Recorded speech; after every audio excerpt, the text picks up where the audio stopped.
olha só, essa é a nossa série, ok? Temor do Senhor. O que está escrito ali é: o jovem veio se aconselhar comigo e falou: pastor, eu quero ser missionário. Que bênção, filho, cumprir o ID do Senhor, é isso aí. Nós vamos te auxiliar, te dar treinamento e etc. Mas qual será o campo? África? Não, eu estava pensando na Disney. Ele não aprendeu nada. Então, gente, você não pode perder essa série. Vai ser muito divertida, mas muito séria. Nós vamos tratar de um assunto sério de uma forma divertida para que você possa receber. Ela começa hoje, na verdade. O Paulo vai trazer a primeira palavra, vai abrir hoje. Semana que vem nós vamos continuar. O pastor David Spell vai fazer a terceira etapa. E a minha esposa disse que quer fechar a série com chave de ouro. Então, você não pode perder, vai ser top. Queria encorajar aqui o nosso irmão Paulo. Chega mais, Paulo. Vamos dar uma salva de palmas para ele. Amém. Valeu, obrigado. Boa noite. Obrigado, Lincoln. Aí.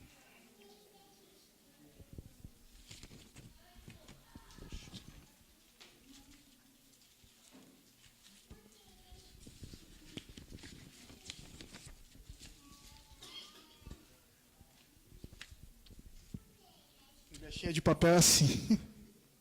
São muitas anotações, mas tá bom. Bom, queria começar a palavra dessa noite fazendo uma oração. Amém? Vamos fechar os nossos olhos. Amém, Senhor. Pai, essa é a tua palavra, Deus. Essa é a tua casa, essa é a tua igreja. Eu quero te agradecer, Deus, pela oportunidade de estar aqui na frente, Deus.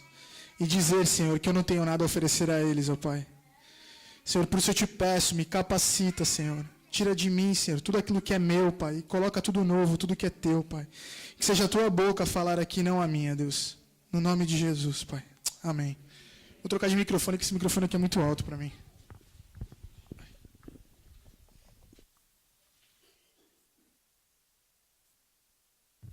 Oi. Está melhor? Oi. Está melhor? Bom, queria perguntar uma coisa para vocês. Qual é a reação de vocês quando vocês ouvem uma notícia de um desastre? Como é que vocês se sentem? Como é que vocês reagem a uma notícia de desastre? Queria compartilhar com vocês um noticiário.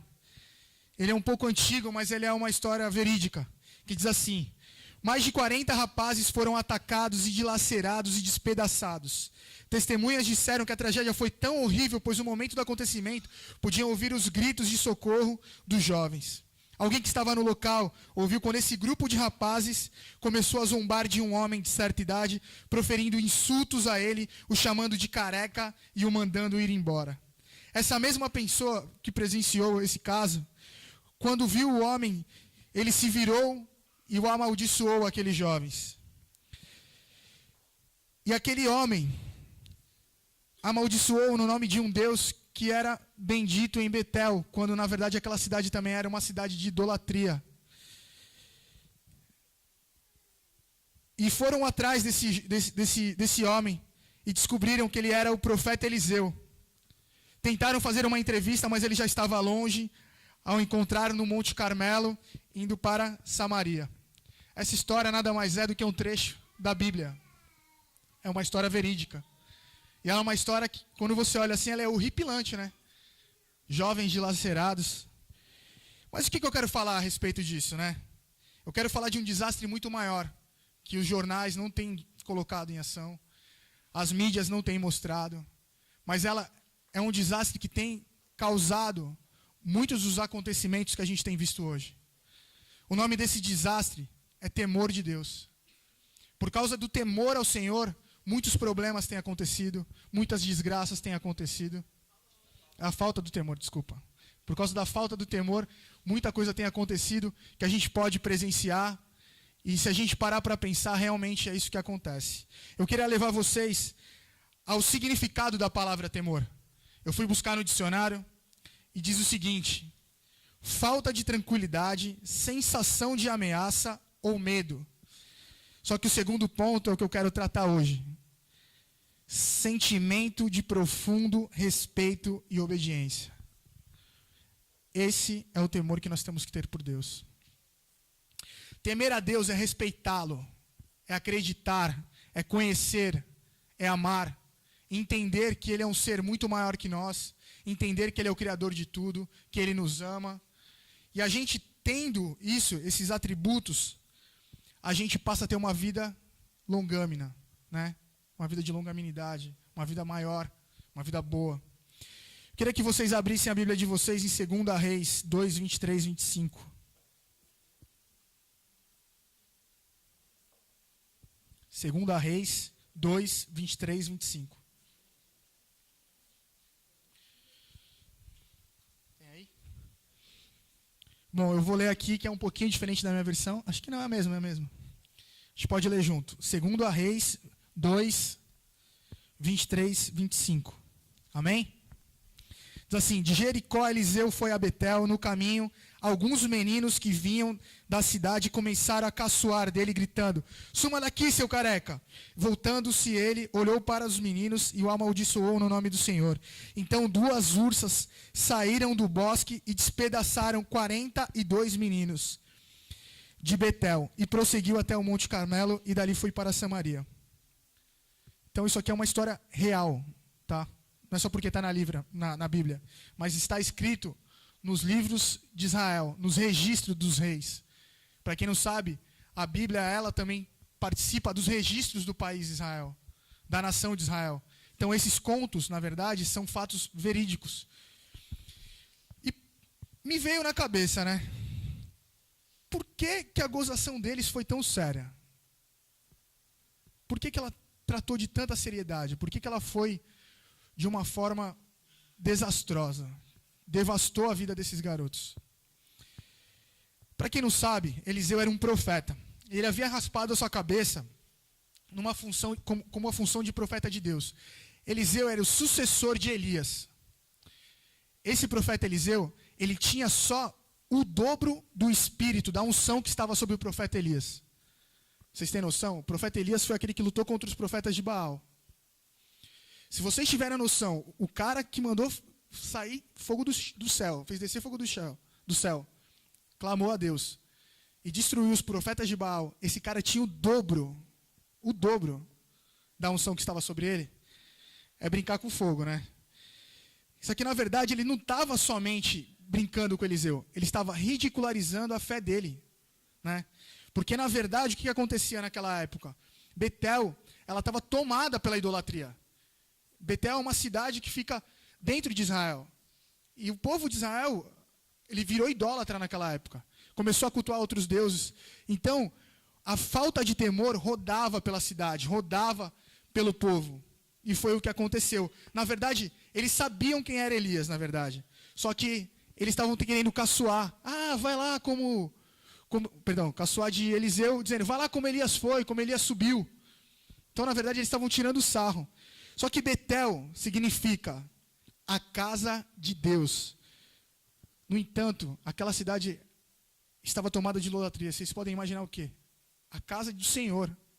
Pelo nome já diz, a casa de Deus tomada de outros deuses, sendo adorados no mesmo lugar que ele. E o nome Eliseu, por sua vez, diz, o Senhor é a salvação. Então Eliseu ele tinha um papel de profeta de Deus, tentando tirar a idolatria que estava dentro da casa de Deus, e o povo, mesmo vendo aquilo, caçoava dele. Olha quão séria era a situação. E a palavra de Deus ela é bem clara. Existe um versículo em Gálatas 6 que diz o seguinte: não vos enganei de Deus, não se zomba, pois aquilo que o homem semear, aquilo ele também ceifará. E aí eu faço uma pergunta para vocês. De qual é a maneira que a gente pode brincar com Deus, caçoar de Deus? E aí eu vou te falar que eu já me vi fazendo isso. Quantas vezes a gente que não era cristão criticava o cara que estava lá na praça pregando, o cara que ia para a igreja falava lá para o cara, e aí, tá dando dinheiro para o pastor? A minha prima, eu chamava ela de louca. tu tá ficando louca, velho. Tá indo pra igreja? Para com esses bagulho. Só que eu já tinha ido até quando eu era pequeno. Olha como que era. Eu conhecia e criticava. Não só isso, a gente pode milhares de outras coisas. A gente vê na televisão milagres, a gente acha que é mentira.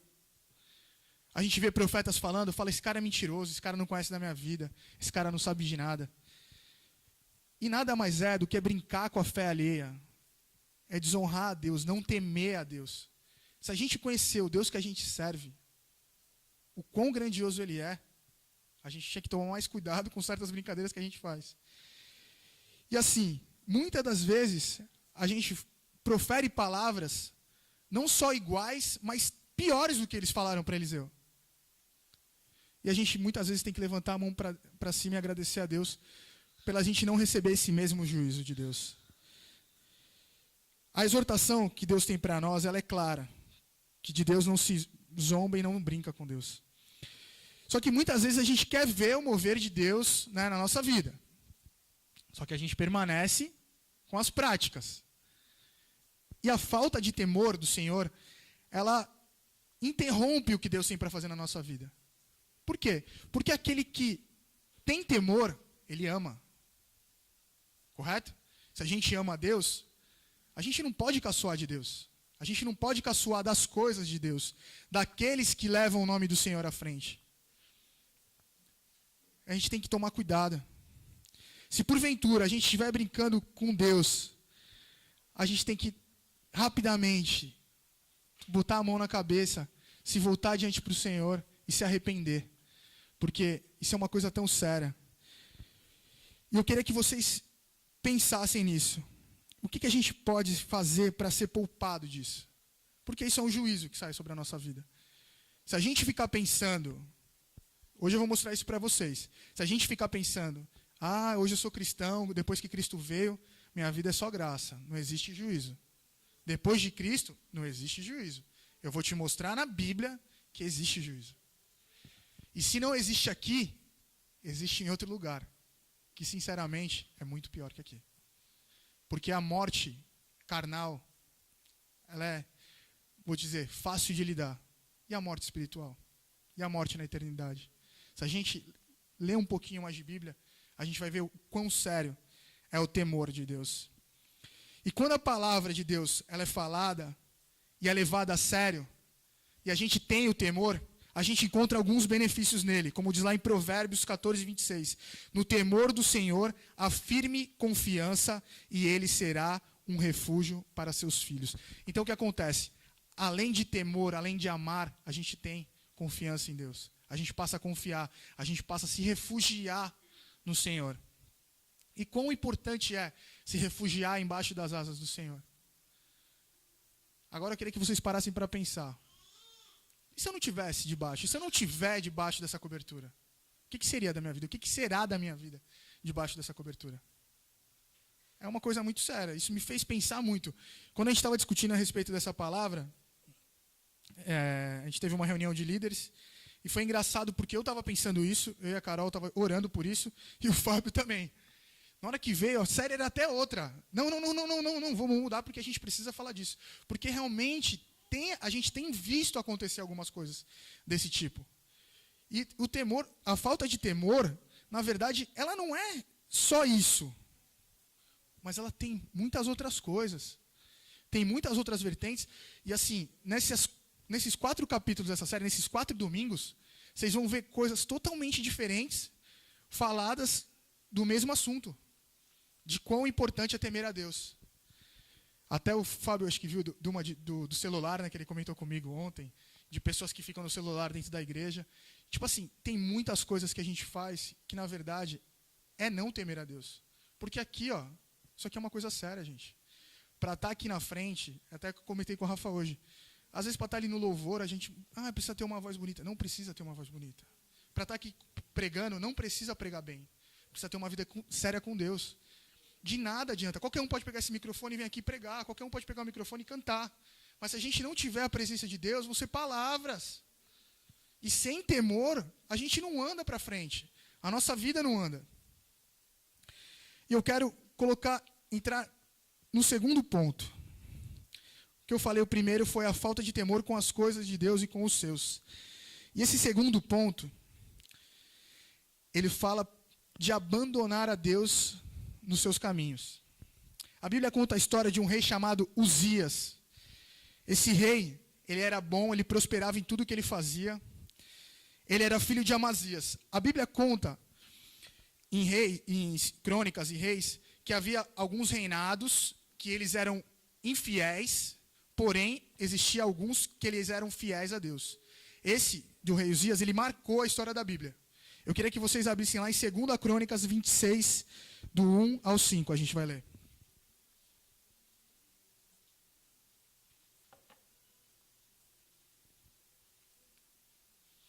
Está aí? Amém. Então todo o povo de Judá proclamou o rei Uzias, de 16 anos de idade, no lugar do seu pai Amazias. Ele foi quem reconquistou e reconstruiu a cidade de Elate para Judá. Depois que Amazias descansou com seus antepassados, Uzias tinha 16 anos de idade quando se tornou rei e reinou 52 anos em Jerusalém. A sua mãe era de Jerusalém e se chamava Jecolias. Ele fez o que o Senhor aprova, tal como seu pai Amazias, e buscou a Deus durante a vida de Zacarias, e que o instruiu no temor do Senhor. Quando buscou o Senhor, Deus o fez prosperar. Aqui está aqui, ó.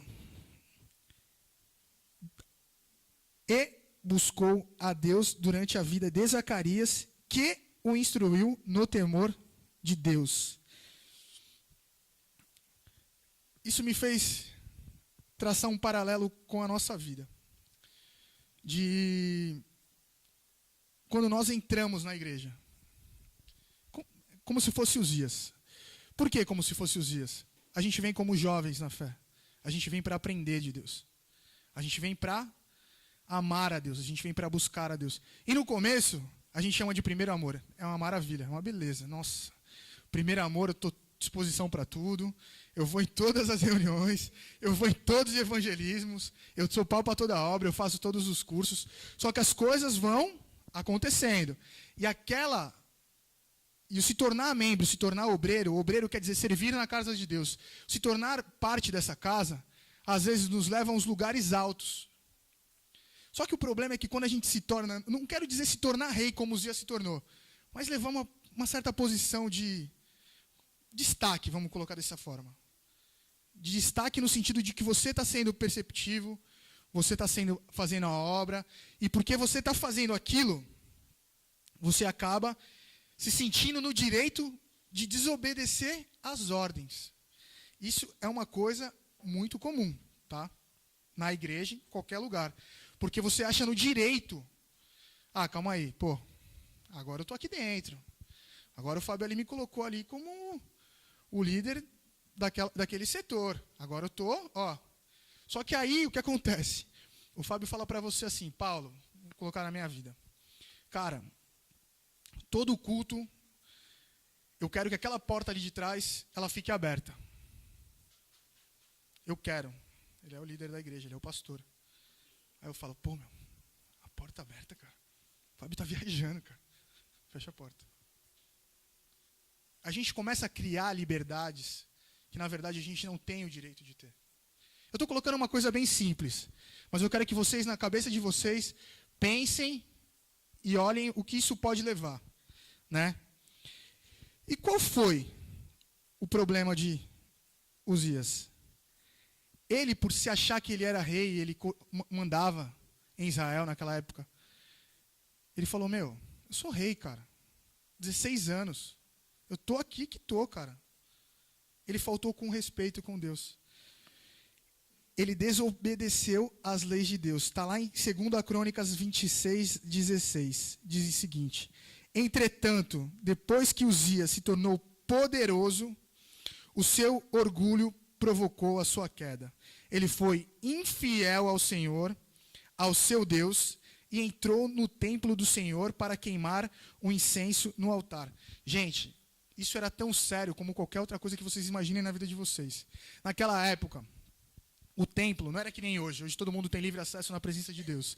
Naquela época, só o sumo sacerdote, só os sacerdotes entravam no templo. Existia um lugar chamado Santíssimo Lugar, que lá só uma pessoa entrava uma vez por ano, e ela tinha que pedir o perdão por toda a nação de Israel, por ele, ela entrava com uma cordinha amarrada no pé e um sino. Porque se ele entrasse lá dentro e tivesse pecado, ele morria. E ninguém podia tirar ele de lá. Então tinha que puxar o cara de lá. E olha que seriedade. Esse cara, porque, sou rei, cara. Ele não foi no Santíssimo Lugar.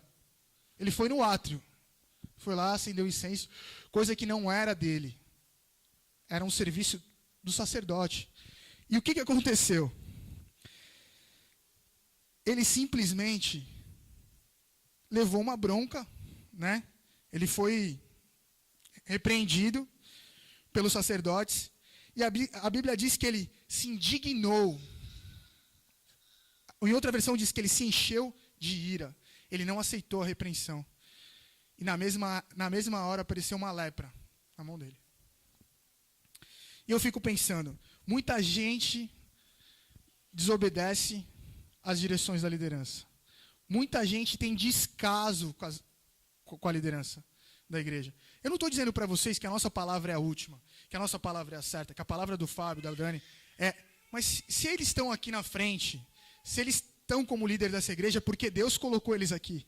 É porque toda a direção que eles tomam são direções tomadas por Deus, embaixo de oração. Eu te falo porque eu estou participando dessa liderança.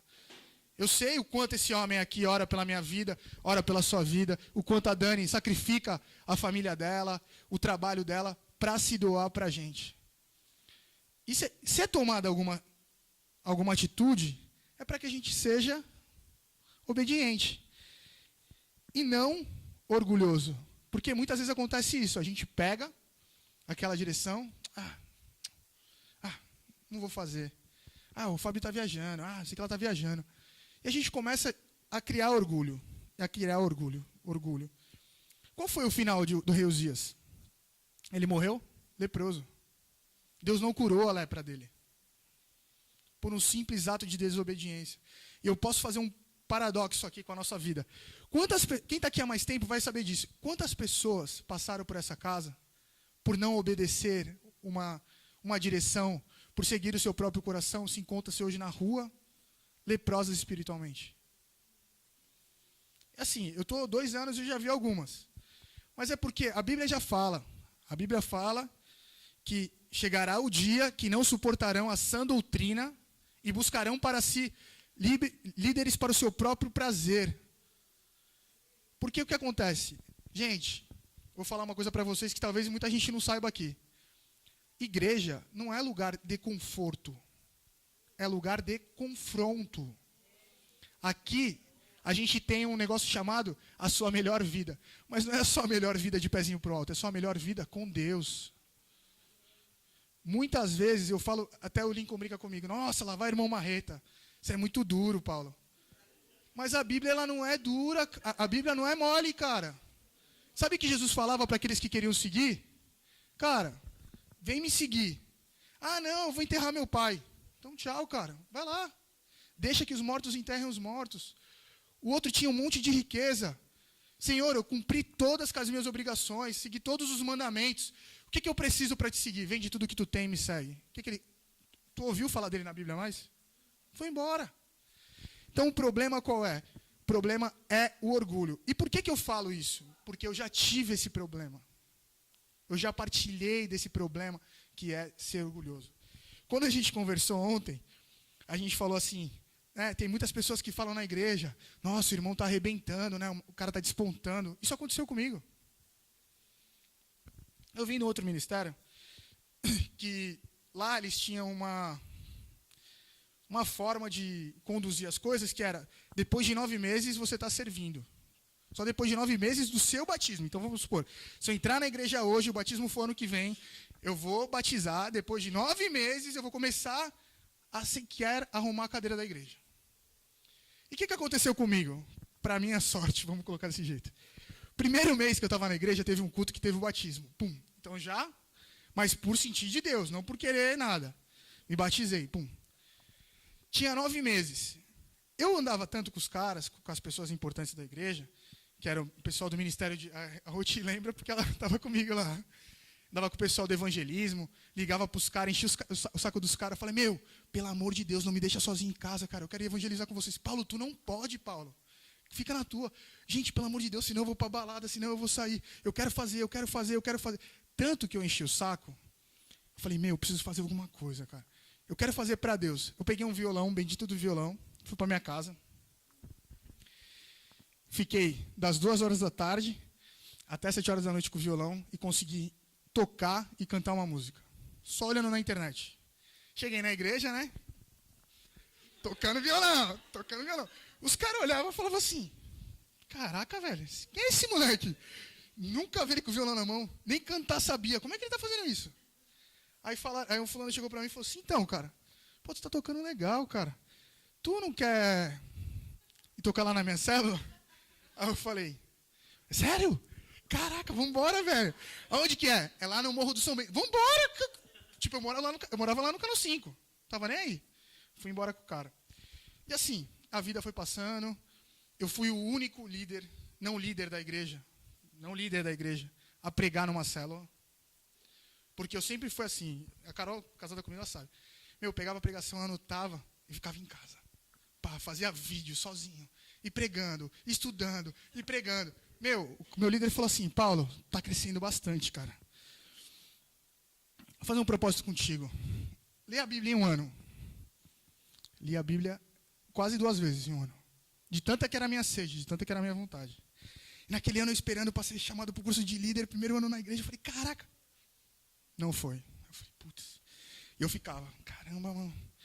Aquele cara ali não sabe de nada, cara, não sabe tocar. Tu pergunta para ele, putz, sabe nada, cara. Quem é Eliseu? Não sabe. Ele vai fazer curso de líder, cara. Eu ficava indignado. Beleza. Segundo ano, dava um gás. Do meu jeito. Pô, Paulo, então, a pastora falou que você vai fazer o curso de líder. Eu? Ah, que isso, gente. Que isso? Eu não, que isso? Que isso, pelo amor de Deus, cara. Não, Paulo, pô, você já pregou na célula, você fala mal bem, você tá no evangelismo, você prega no asilo, você prega no cemitério. O Léo tá de prova. Léo, onde que a gente pregava? Nos velórios, filho. Quero ver você fala de mim, mas vai pregar no velório pra tu ver. Com as velhas se jogando em cima do caixão, meu filho! E se joga. É loucura, gente. Mas eu fazia tudo isso. E eu fiquei. Aí, beleza. Entrei no curso de líder. Sentar lá na frente. Aí o pastor lá olhava pra minha cara. Beleza, Paulo. Quer orar? Paulo ora. Quem vai ler? Paulo levantava para orar. Um bendito dia, ele falou uma coisa para mim. O Paulo é o líder do curso de líderes. Eu falei, caraca, velho. Meu irmão, olha onde eu tô, cara. O cara tá falando isso para mim. Aí, ouvi vozes. Pô, fiquei sabendo que tu vai assumir uma célula. Caraca. Só que eu, orgulhoso até o talo, comecei. Vou liderar uma célula, vou liderar. Comecei a falar para as pessoas mais próximas. Pô, cara, vou liderar. Caiu na boca de quem? Da pastora. Ela cortou. Não, você não vai liderar nada, você vai ser co-líder lá. Você vai começar.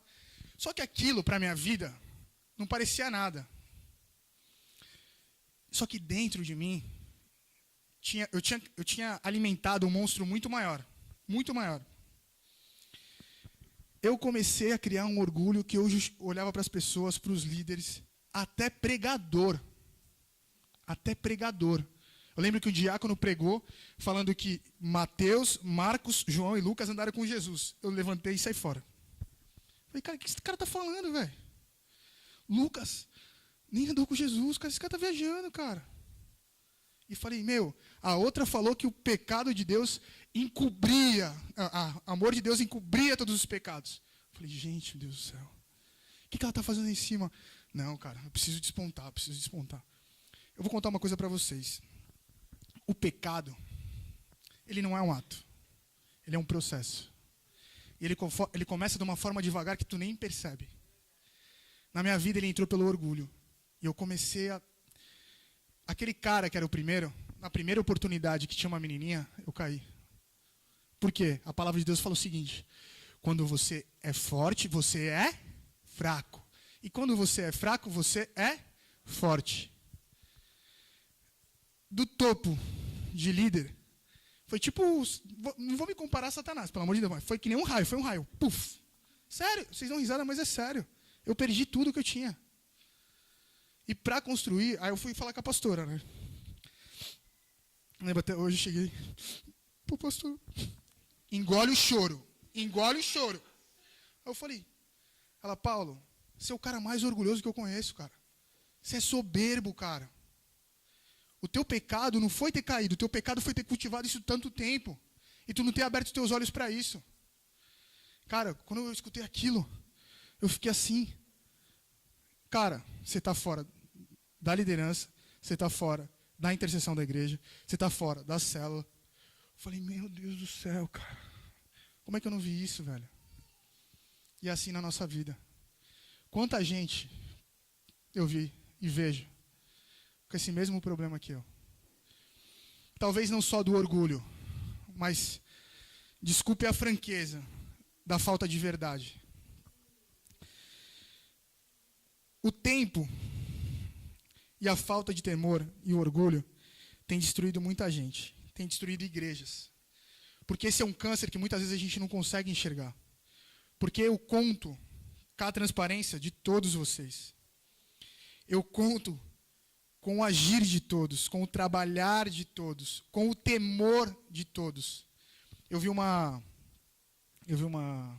imagem que era 3 pessoinhas segurando uma madeira com um buraco à frente.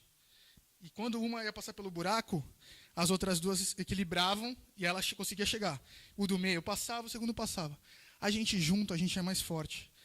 Mas para estar junto, a gente tem que estar em verdade.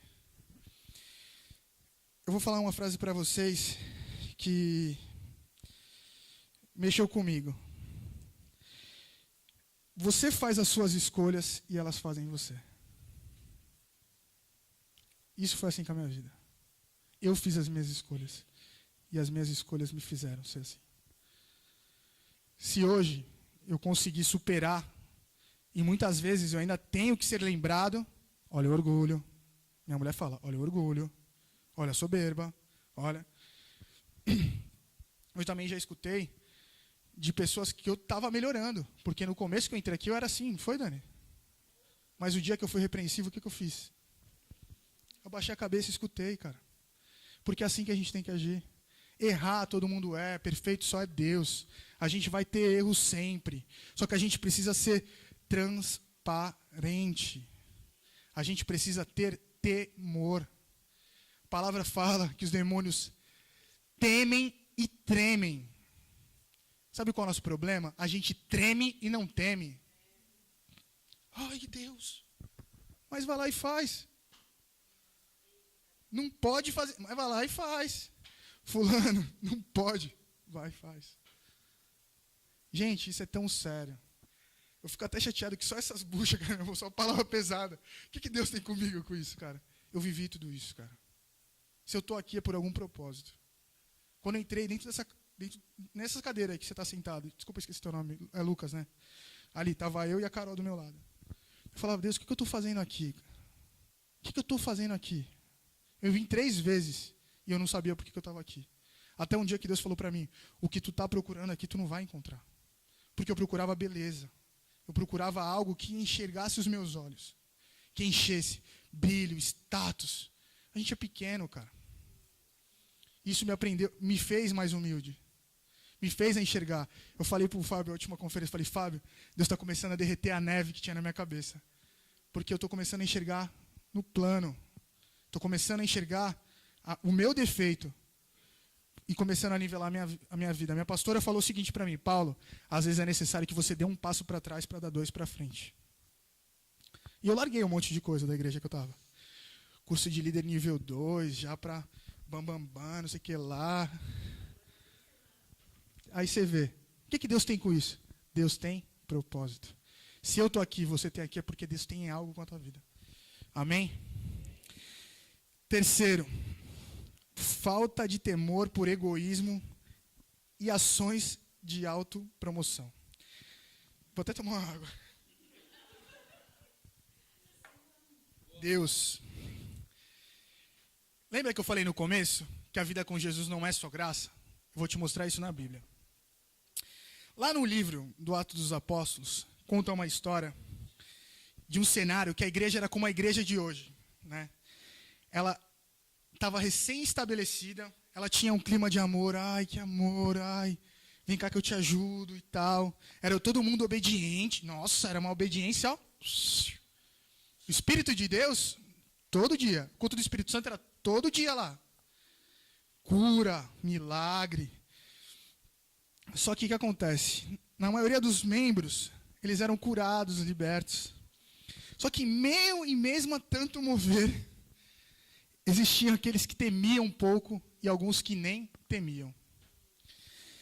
E aí eu quero que vocês escutem essa história. Foi um caso de um homem e uma mulher chamado Ananias e Zafira. Ele é um exemplo que marcou a igreja da época e marcou a igreja até hoje. Todo mundo conhece esse caso. Queria que vocês abrissem lá em Atos 4, 32, 37, que a gente vai ler junto.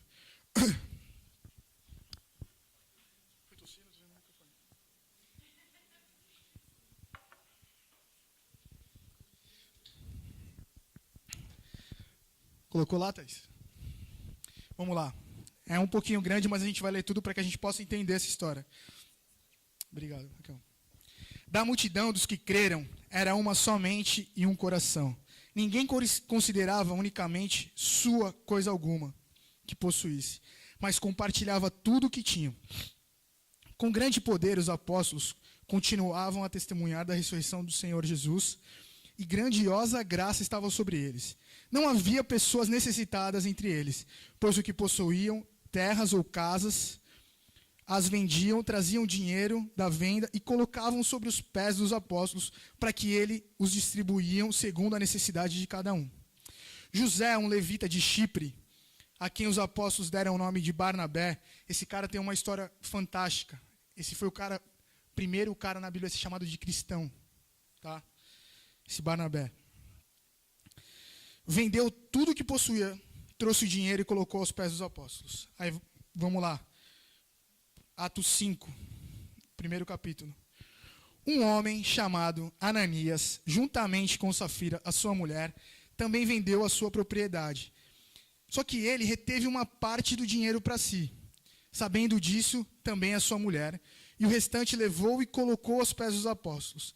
Então perguntou Pedro: Ananias, como você permitiu que Satanás enchesse o teu coração a ponto de você mentir ao Espírito Santo e guardar para si uma parte do dinheiro que recebeu pela sua propriedade? Ela não te pertencia? E depois de vendida, o dinheiro não estava a seu poder? Vou fazer um entre parênteses aqui. Pedro não estava pedindo todo o dinheiro da propriedade. Pedro estava dizendo o seguinte: a casa não era tua? Era tua. Tu vendeu ela por quanto? 1 milhão, por exemplo. Por que você chegou aqui falando para todo mundo que você vendeu por 500 mil e entregou tudo para dizer que você era o cara? E reteve uma parte. Vamos voltar para ver o que aconteceu. Ela não te pertencia? E depois de vendida, o dinheiro não estava no seu poder? O que levou a pensar em fazer tal coisa? Você não mentiu aos homens, mas sim a Deus. Ouvindo isso, Ananias caiu e morreu. Está aí a prova do seguinte: depois de Jesus, existe juízo. Grande temor apoderou-se de todos que ouviam o que tinha acontecido. Então os moços vieram envolver o seu corpo e levaram para fora e o sepultaram. Cerca de 3 horas mais tarde, entrou a sua mulher sem saber o que havia acontecido. E Pedro lhe perguntou: diga-me, foi esse preço mesmo que vocês conseguiram pela propriedade? E ela respondeu: foi esse mesmo. Pedro disse: por que vocês entraram em acordo para tentar o Espírito do Senhor? Veja, está às portas os homens que sepultaram o seu marido, e eles levarão você também. Naquele mesmo instante, ela caiu aos pés dele e morreu. Então os moços entraram, encontraram a morta, levaram e sepultaram ao lado do seu marido. E grande temor apoderou-se de toda a igreja, de todos os que ouviram a falar desse assunto. Ufa. Isso me faz refletir ao seguinte ponto. Primeiro, eu tenho que ter temor. Porque se depois de Jesus aconteceu isso, o que impede de que isso aconteça de novo? A gente não ouve casos assim. Mas não é porque eu não ouço de casos assim que eu vou me arriscar a tal ponto. Correto? Quantos outros casos que você não ouve, mas que você sabe que pode acontecer de ruim para a sua vida? Em primeiro lugar, eles tiveram uma contaminação interna no coração.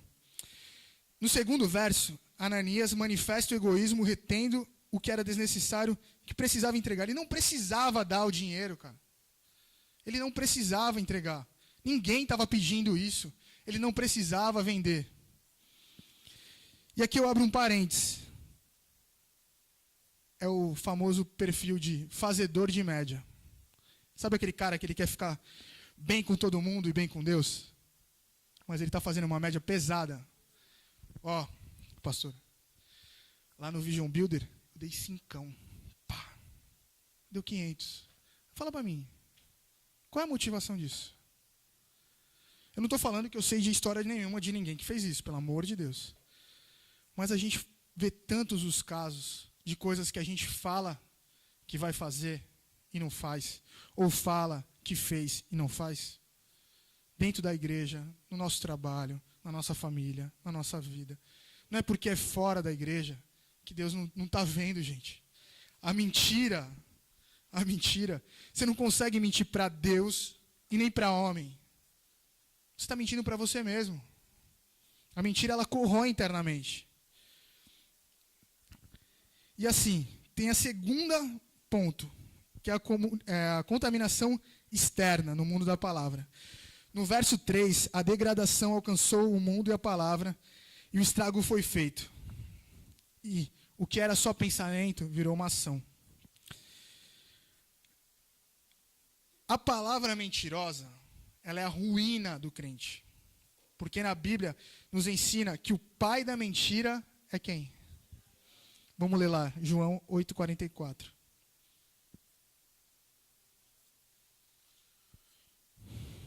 Vós tendeis por pai o diabo, o vosso pai é o diabo, isso quer dizer, e quereis satisfazer os desejos do vosso pai. Ele é homicida desde o princípio e nunca se firmou na vontade, porque nele não há verdade. Quando ele profere mentira, falo-lhe que é próprio, porque é mentiroso e é o pai da mentira. Então, se eu minto, eu me faço filho do diabo. Olha que peso que a gente tem. E por que a gente faz isso dentro da igreja, gente? É uma coisa de louco, velho.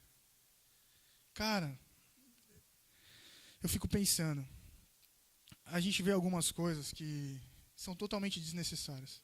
A mentira, ela não é necessária em momento algum. Mentira é faltar com a verdade. Mentira é manifestar o caráter de Satanás. É duro, atenuante, mas assim, não existe uma mentira necessária, gente. Esse papo de mentira branca, uma mentirinha. Não existe isso, cara. Mentira é caixão e vela preta. Põe isso na tua cabeça, velho. Mentira é isso. É um engano puro do diabo. Toda mentira causada por um cristão, ela simplesmente abre uma brecha na sua vida. Se você se diz cristão e você mente, você abre uma brecha para que Satanás faça o trabalho dele. Diz assim, em Mateus 5,37, portanto, seja o vosso falar sim, sim e não, não, porque tudo o que passar disto é do maligno. E aí vem o terceiro ponto, que é a contaminação expandida, o mal passado de uma pessoa para outra.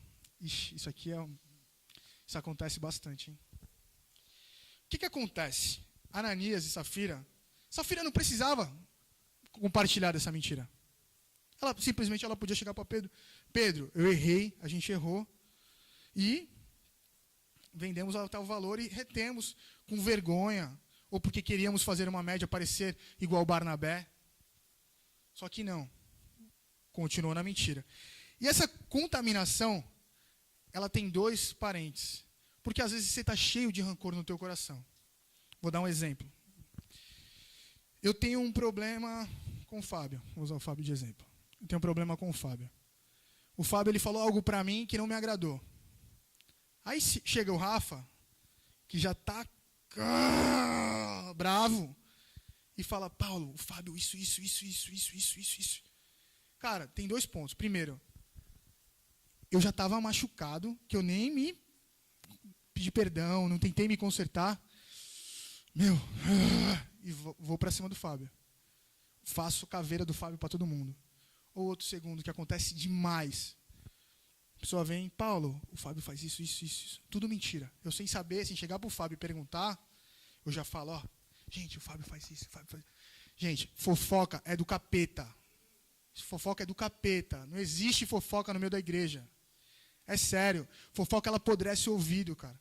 E outra, a pior coisa que tem, a Bíblia fala o seguinte, se você escutar uma versão, você tem que escutar as 2 partes da versão.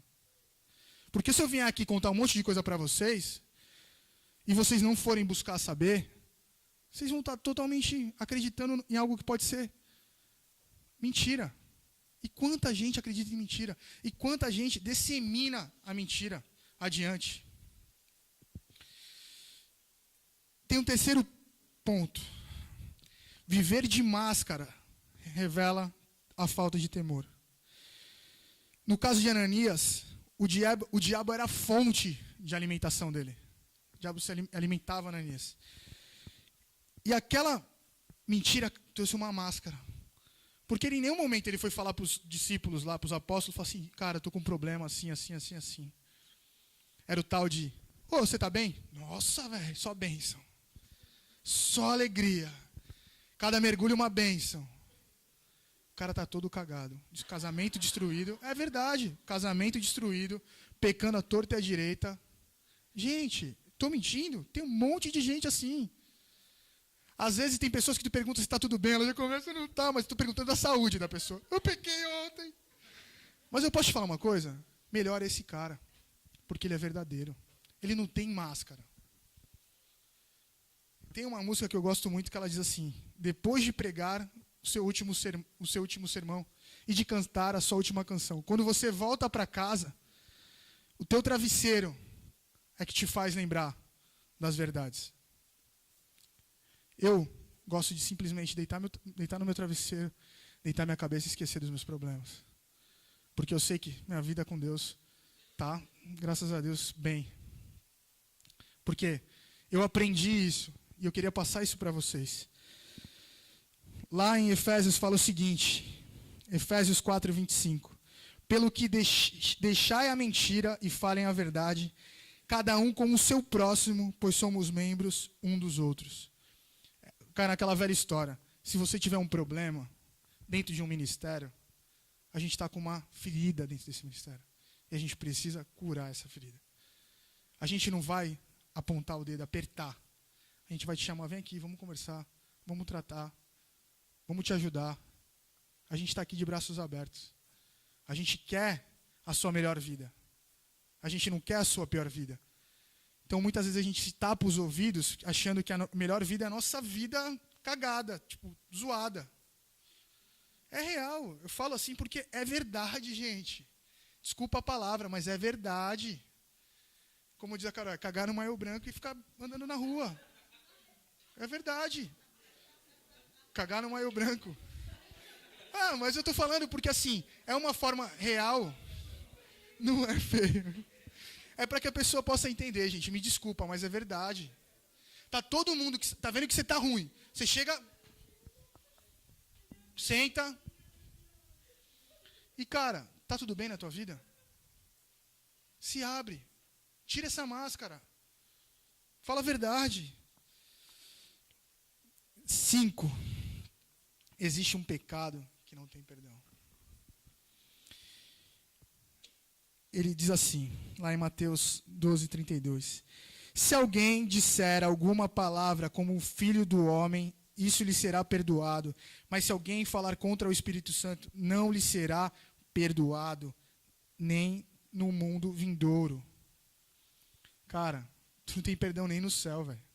O Espírito Santo é uma coisa santa. Pecar contra ele foi o que o Ananias e Zafira fizeram. Eles pecaram contra o Espírito Santo, mentiram para o Espírito Santo. Como que eles mentiram? Faltaram com a verdade. Tem um outro versículo, lá em Hebreus, que diz o seguinte. Prepara o vídeo aí, Thaís, que eu vou ter um vídeo para passar para vocês. Que diz assim, Hebreus 6, 4, 6. Ora, para aqueles que uma vez foram iluminados, provaram o dom celestial, tornaram-se participantes do Espírito Santo, experimentaram a bondade da palavra de Deus e os poderes que a era de há de vir, e caíram, voltaram a pecar. A palavra diz, é impossível que eles sejam reconduzidos ao arrependimento, pois para si mesmo estão sendo crucificados de novo o Filho de Deus, sujeitando a desonra pública. Gente, toda vez que a gente peca, a gente pega o martelinho e o prego, ó, pau, pau, pau. A gente põe Cristo de novo na cruz. Põe o vídeo aí, Thaís. Queria que vocês refletissem nesse momento.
אמרת, תיחרוס בקדיש, ותפנה לפתלת יומין, לקהל מרד מן צלווה. הנחו משיח, אנא אמר, ירודו מן צלווה, דינקדזה ונהמין.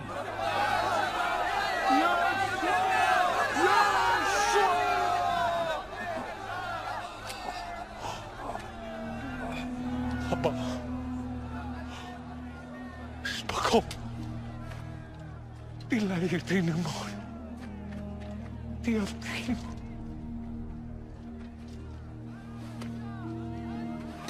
Shema. Itzleh lak avelak.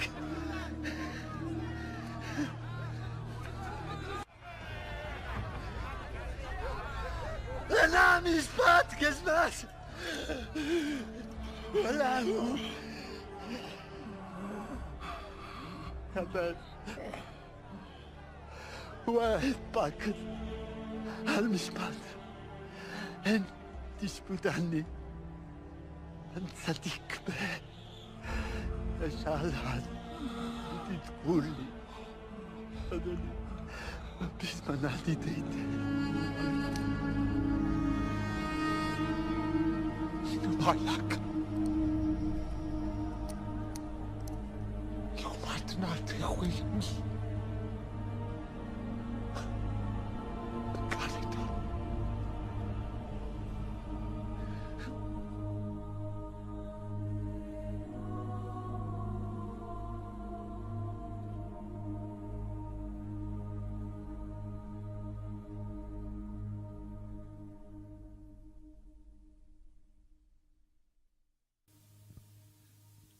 Pode tirar, Thaís. É duro, né? Mas é isso que acontece. Não deu para ver? Que eles falaram? Vocês não conseguiram enxergar? Conseguiram. Toda vez que a gente peca, é isso que acontece. É como se Jesus voltasse para a cruz. É duro ver isso. Só que é verdade. A gente deve temer a Deus, não deve ser que nem os sacerdotes, hipócritas. Porque para a gente tem perdão. A gente tem que se colocar como Dimas, aquele cara ali do lado, que confessou seus pecados, pediu perdão para Deus. Não há nenhuma razão para ter medo de Deus. A gente tem uma promessa que nada pode nos separar do amor dele, desde que a gente o tema. Temer a Deus significa ter reverência a Deus. Lá em 1 João 4,18 diz o seguinte: no amor não existe medo. Antes o perfeito amor lança fora o medo. Ora, o medo produz tormento. Logo, aquele que teme não é aperfeiçoado no amor. Gente, queria deixar para vocês que a gente precisa se consertar.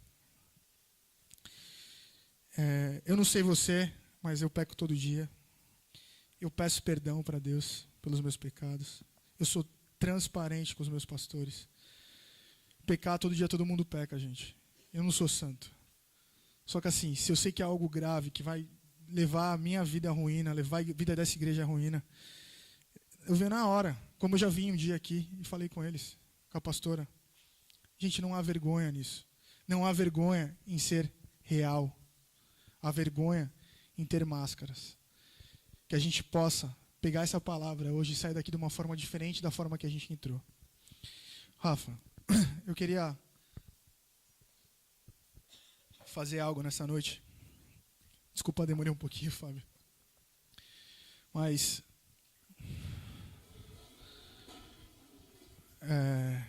eu queria que vocês curvassem suas cabeças. A palavra de Deus, ela é certa e séria. A gente deve ter temor. A gente deve se arrepender. Para nós, como diz Dimas ali, o juízo é válido porque nós erramos. Para ele não era válido. E toda vez que a gente erra, a gente põe ele de novo lá naquela cruz. A gente ajuda, a gente pega os pregos, a gente pega o martelo e dá uma martelada lá que nem deram nele. E o pior de tudo, a gente duvida dele. A gente duvida que ele é capaz de amar a gente. A gente duvida que a nossa vida pode ser transformada. Gente, isso é sério, não é brincadeira. Andar com Deus não é brincadeira. Andar com Deus é vida séria. Você não consegue mudar sua vida cheio de mentiras, cheio de máscaras, com falta de verdade, sem temor com Deus. E eu queria fazer um convite para vocês. Vocês vão provar que vocês não têm máscara hoje. Aqueles que realmente sabem que têm algum problema, estão em débito com Deus, têm errado, têm compartilhado mentira, têm feito rebelião dentro da igreja, têm agido com falta da verdade para com os líderes. Para com Deus, não é nem para com os líderes, é para com Deus. Eu queria te convidar a vir aqui na frente. Eu quero orar pela tua vida, eu quero te tirar desse lamaçal, tirar dessa corrente. Eu queria te convidar a vir aqui na frente, a gente quer orar por você. Tá todo mundo de cabeça baixa. Agora é a hora de mostrar para Deus: Deus, eu não tenho máscara. Deus, eu sou falho, Pai, mas eu quero justiça na minha vida. Eu quero, Senhor, a bênção vindo sobre a minha vida. Eu quero derrubar o céu de bronze que está sobre a minha vida.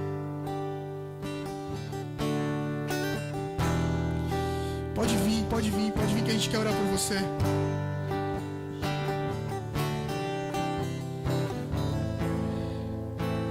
Ó Deus, toca nesses corações, Pai. Toca nessas pessoas, Pai, que às vezes por vergonha, Deus, ou por algum problema, por achar que a vida dela tá tão boa desse jeito, Deus, que o Senhor possa tocar no coração de cada um agora, Deus. Pai, eu quero abençoar a vida de cada um, Senhor. Eu quero declarar o temor ao Senhor sobre a vida de cada um, Pai. Declarar o teu amor sobre a vida deles, ó Pai. Porque o amor lança fora todo medo, Pai. O medo do juízo, Senhor. O medo do envergonhamento, de ser envergonhado, Pai. que o teu amor possa habitar nesses corações, Deus, em nome de Jesus. Em nome de Jesus. Agora eu quero fazer um convite para você que está nos visitando, para você que nunca teve comunhão com Deus, nunca convidou o Senhor Jesus para habitar no seu coração. Eu queria que todo mundo continuasse de cabeças baixas, mas você que deseja fazer essa aliança com Deus nessa noite, ou então você andou longe dos caminhos do Senhor por um tempo e quer voltar a andar com Cristo. Você sabe que caminhou errado, fez algumas coisas erradas, mas tem a vontade de ter relacionamento com Deus novamente. Ou então você que não está nesses dois cenários, mas está numa zona de conforto, mas você não crê que se hoje Deus te chamar, você vai com Ele, que você não tem a vida eterna. Eu queria que você levantasse a sua mão, sinalizasse para mim aqui, só levantar a mão só, que eu quero orar por você. Levante a sua mão, tá todo mundo de cabeça baixa, sem vergonha, sinalizando: Senhor, eu quero ter uma vida contigo, eu quero voltar a andar contigo, eu quero que o Senhor seja o Senhor e Salvador da minha vida. Quando a gente levanta a mão para Deus, a palavra de Deus fala que Ele nos recebe. Quando a gente abre o nosso coração para Jesus, Ele entra e ceia, Ele faz morada na nossa vida. Por isso não fique envergonhado. Só levantar sua mão, não tem nada demais. É só mostrar: Deus, eu quero isso, Deus, para minha vida. Amém. Queria que todos ficassem de pé.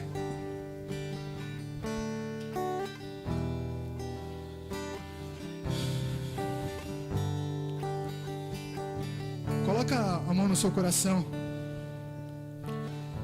Queria que vocês repetissem comigo uma oração. Senhor, eu na condição de humano, reconheço o teu poder, o teu amor, a tua soberania sobre a minha vida. Senhor, hoje eu quero refazer uma aliança para contigo. Firmar uma aliança na rocha que é a tua palavra. Senhor, perdoa os meus pecados. Perdoa as minhas iniquidades. As minhas transgressões. E eu quero entregar o meu coração a Ti. Para que o Senhor venha fazer morada em mim. Amém. Eu queria fazer uma oração por vocês. Senhor, em nome de Jesus, Pai. Aqui há pessoas, ó Deus, que reconheceram que precisa da Tua mão, Senhor, que precisa do Teu amor, que precisa da Tua ajuda, Deus. Por isso, em nome de Jesus, Pai, vem agora, Senhor, visitando corações, Pai, batizando com o Espírito Santo, trazendo uma vivência nova, Senhor, um relacionamento novo, Pai. Em nome de Jesus, Pai, que a Tua palavra seja vida em cada um deles, Senhor. Em nome de Jesus, Pai, que eles possam ter temor, Pai, que eles possam Te amar verdadeiramente, Pai. Em nome de Jesus, em nome de Jesus.